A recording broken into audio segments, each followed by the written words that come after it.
Hey everyone, and welcome. So, you've been dreaming about studying in South Korea, right? Well, you've come to the right place. We're going to break down the entire university application process into a really clear, step-by-step guide. Let's dive right in. It's a huge dream for so many students all over the world. But turning that dream into a reality, well, that takes a solid plan. And that is exactly what we're here to build together today. All right, think of this as our official roadmap. The whole process really splits into two main stages. The first one, over on the left, is admission prep.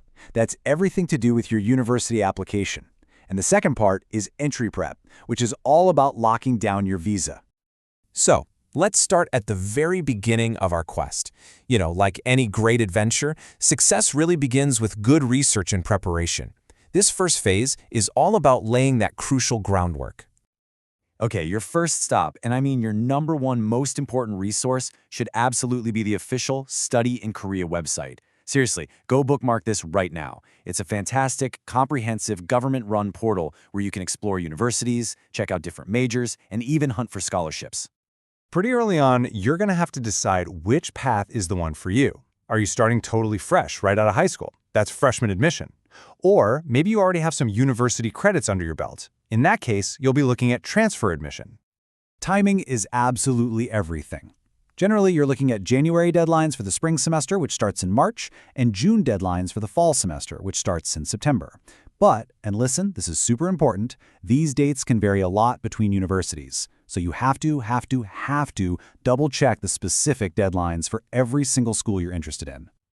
Okay, so you've done your research, you know your timeline. Now it's time to actually gather your documents. This can feel like the most intimidating part of the whole thing, but don't worry, we'll break it down so it feels totally manageable. What you're seeing here is a real document checklist from a Korean university. And yeah, I know it looks like a lot. Don't worry about the details in Korean right now. The main takeaway is that the key items are almost always the same. Your application form, your diploma, transcripts, proof of your nationality, and of course, proof of your financial ability. You're definitely going to see this word pop up, Apostille. So what on earth is it?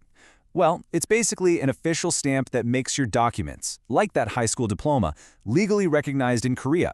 If your home country is part of the Apostille Convention, you are definitely going to need this. Let's talk about the big one, money.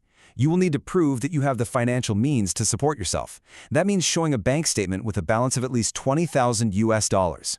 This is a major, non-negotiable requirement, so it's a really good idea to get these funds set aside in an account well in advance. All right, once your documents are all in, the process moves from paper to person. This next stage is where you really get to shine and show the university who you are and why you'd be a great fit for them. The path from here is actually very clear. First, you'll have an interview. If that goes well, you'll get that amazing offer of acceptance. Then you'll pay your tuition for the first semester, and once that's all confirmed, the university sends you the all-important certificate of admission. For many of you applying from overseas, the interview will likely be online. You'll want to be prepared to talk passionately about your study plan, why you chose your major, what your future career goals are, and just be honest about your Korean language ability. A great tip is to just jot down a few bullet points for each of these topics so you feel confident and ready to go. This document right here is the goal of the whole application phase, the certificate of admission. It's your golden ticket. It's the official paper you absolutely need to move on to the final stage, which is, you guessed it, getting your student visa. You've been accepted. That's amazing. Congratulations. But hold on, you can't quite pack your bags just yet. There's one last major step before you go. We're now in the entry prep phase, and this is all about the visa. So, which visa do you need to apply for? It's pretty simple. If you're going for a full degree, like a bachelor's or a master's, you need the D2 visa. If you're starting out in a language program first, then you'll be applying for the D4. And here we have it, your final checklist for the visa. If you look closely, you'll see how it all comes together. The main things you need are your passport, that certificate of admission we just talked about, and your proof of finances. See? You've already done all the hard work of gathering most of this. And for the most accurate, up-to-the-minute information on visas, the official Korea Immigration Service website is your absolute source of truth. Rules can change, so you should always check the official site right before you apply. And that's the journey, from start to finish. We've given you the map to get there.